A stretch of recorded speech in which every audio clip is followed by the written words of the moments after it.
Morning everyone. Thank you so much for joining me today. My name is Janine McGowan and I design cross stitch as the blue flower. It's a beautiful morning here in the high desert. It is definitely fall, but we're having lovely sunny weather, although to be fair, we pretty much always have lovely sunny weather. It's just a matter of the temperature while we're having it. So we're enjoying it as well as we can. So jumping right into stitching in action, first up we have Spring Squirrel. This was stitched by Mavis in England. She stitched it 1/2 on 36 count linen with all the called for, and I absolutely love the way it came out. These were some of my very first designs, these seasonal squirrels, and so seeing them stitched in the wild coming to life always really makes me happy. So thank you very much, Mavis, for sharing that with us. I really appreciate it. Next up we have Sea and Shore. This was stitched by Melinda for her shop, The Stitching Post in Baltimore, Maryland. So this is a shop model, and she used 38 count Vermeer blue fabric for this one, which I think is a great choice. I love the way it came out. And if you're nearby, you can go visit the shop and see her beautiful stitching and the whole shop in person. So thank you very much, Melinda, for sharing that and for including a blue flower in your shop models. On to what I'm stitching. It's been all model stitching here, and that will be the case probably through the next video as well. I can tell you that the holiday card this year will feature a bison because I love them and I can. And I'm really looking forward to getting back to Cicadas song sampler, but as I said, it's going to be a little bit before that happens. So just keep going and enjoying all the stitching that I get to do, even if it's sort of work stitching. On to Stash Spotlight. I pulled one that I love.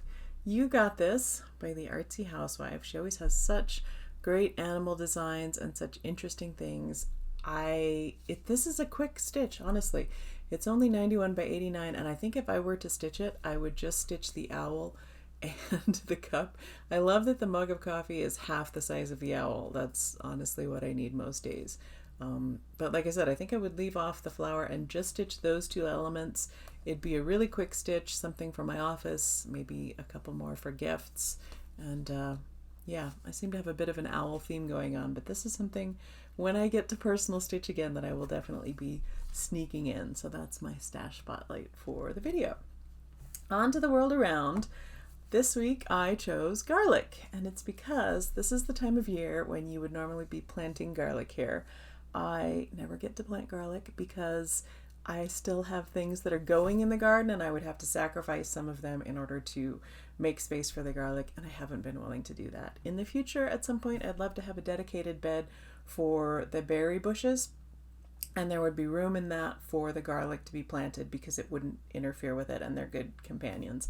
But for right now, I'm just not planting garlic, but I love garlic. So I thought it would be a really good opportunity to learn some more about it. Now, fair warning, I'm one of those people, when you get a recipe and it calls for a certain amount of garlic, I tend to view that as just a starting point and have no problem with putting 2 or 3 times the suggested amount of garlic in it. So if you're ever eating at my house and there's garlic in the recipe, I'm sorry in advance, but I really do love garlic. So I am taking the opportunity to learn more about something that I really love. Garlic comes from Asia, but it is one of the oldest cultivated crops in the world. It's been farmed, I believe, back to at least 9,000 years. It's found in archaeological sites dating back at least 7,000 years. Ancient Egyptians believed that garlic increased strength and endurance. They fed it to the people who were building the pyramids. Some garlic was buried with King Tutankhamun, although I found a note that said they weren't sure whether it was intentional that the garlic cloves were left there or that they had just been in someone's pocket and they landed on the floor and stayed. So who knows? Ancient Greeks offered garlic as a gift to the gods. However, if you had garlic breath, that was grounds to have you removed from the temple. The average person eats about 2 pounds of garlic a year, which works out to about 300 cloves. So for me, at least 2 or 3 times that, I would imagine. The world record for eating garlic was established in 2009, and that person ate 34 cloves of garlic in 1 minute. Most of the culinary garlic we eat is grown in China. Most of the garlic grown in the US, however, is grown in California. Over 90% of the garlic in the US comes from California. Also in California, the town of Gilroy. It's an annual garlic festival in celebration. I believe it was on hiatus for a few years, but apparently it's back in action now. And I don't remember how, but when I was young, I heard about the Gilroy Garlic Festival, and I heard about them having things like garlic ice cream, and I thought that just sounded so bizarre. We didn't eat a lot of garlic when I was young. I don't know why. But now, of course, I would absolutely try garlic ice cream. Sure, I would try garlic candy. I would try pretty much garlic anything. So if you've eaten any unusual garlic food, I'd love to hear about it. The name garlic comes from Anglo-Saxon words, gar for spear and lac for plant, I believe, and it refers to the shape of the leaves. The town of Chicago in the U.S. gets its name from the local indigenous words, or the name for the wild garlic plant, and I'm going to mispronounce this, but Chicagoa. So, very interesting. I had no idea. Garlic is antibiotic and was used by Russian soldiers during World War II when penicillin wasn't available. It was even called Russian penicillin. It has been used throughout history to treat everything from colds to the plague. And although lots of the claims aren't supported by science, it does contain lots of healthy amino acids and essential minerals. It does lower cholesterol and help aid heart health. It may not, in fact, ward off vampires, but it can naturally repel mosquitoes, and it is antibiotic. It is considered both a vegetable and an herb. And after eating garlic, the oils, I guess, spread through the lung tissue and stay in the body, which explains why not just your breath, but even your skin can smell garlic after you eat it. That's something that I notice. Definitely I can smell on my skin after I've been eating garlic, and not just because I eat more than they say. However, chewing raw mint or apples or lettuce afterward can help negate the effects. So, if you love garlic as much as I do, maybe have some mint in your garden as well. So there's just a little bit about one of my very favorite things. I don't know if any of you have ever been to the garlic festival. I never have, but now that it's back in action, maybe I'll get to. On to questions. Last video, the question was, were you taking a break? And that was for Labor Day. Lots of you got to take a break, and I sort of did. I did stitching work, which always counts as, sort of a break. It's fun, which I enjoy. And it's the end of summer. It's a transition. Transitions always feel like a break, even if you're busy. Question in this video is on a totally different note. Do you write in your cookbooks? Last weekend was my birthday, and I got out one of my old cookbooks to make a cake.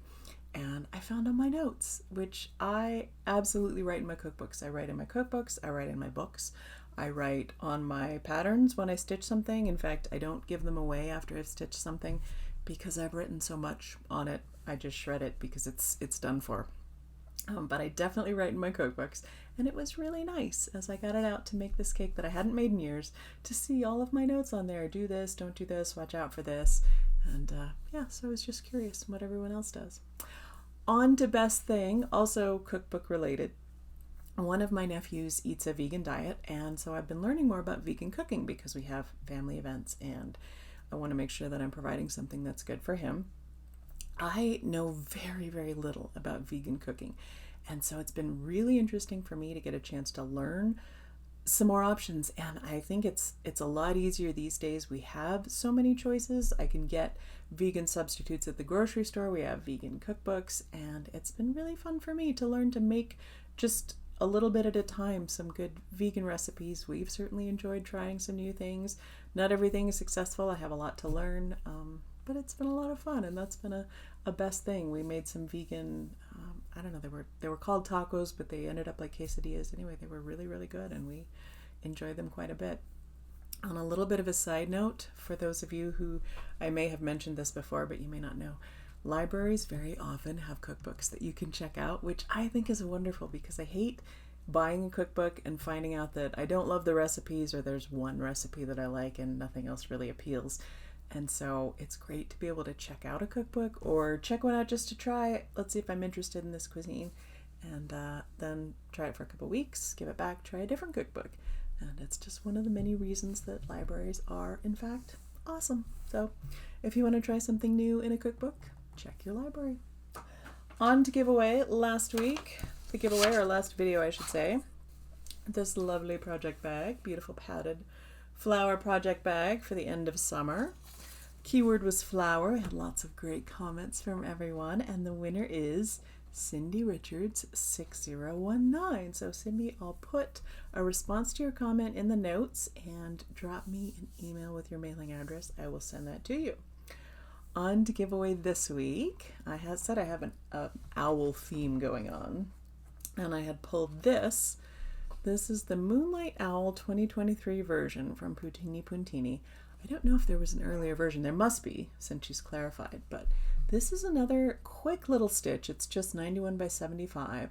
It only calls for 4 threads if you don't stitch the owl, which it comes with this beautiful pin that she made of the owl. I guess in the chart there's a version you can stitch the owl, but this one comes with the lovely owl pin, which you can't see because I can't seem to get it in front of the camera. But it's a quick project. Like I said, we're transitioning from the summer flowers bag right into Moonlight autumn designs. And so if you use the word moon in your comments, I'll pick a winner for that one for next week. On to announcements. I seem to be flying through, and I haven't even had a big vat of coffee this morning, but not too much to talk about today. We'll keep it quick.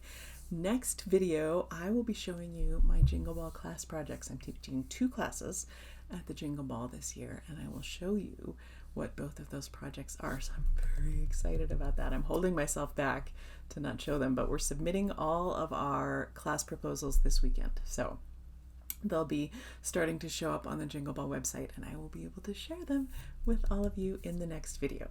We have puppy video at the end. They were very lively this round, or at least they were lively while I had my camera in my hand. So you get to see it. And that's it for me. I hope you're having a lovely start of fall, enjoying some of the beautiful fall things at Sampler September if you're doing that. And if you're not, enjoying apples and cider and cooler weather and maybe a chance to turn off the AC and enjoy whatever that brings you joy when you need it, which right now we all need it. So I hope you are having a lovely day. Thank you very much for sharing some of it with me. I'm gonna get this video edited and posted, and then maybe go make a vegan recipe of something fun so that I can report on how it went in the next video. Talk to you later. Bye.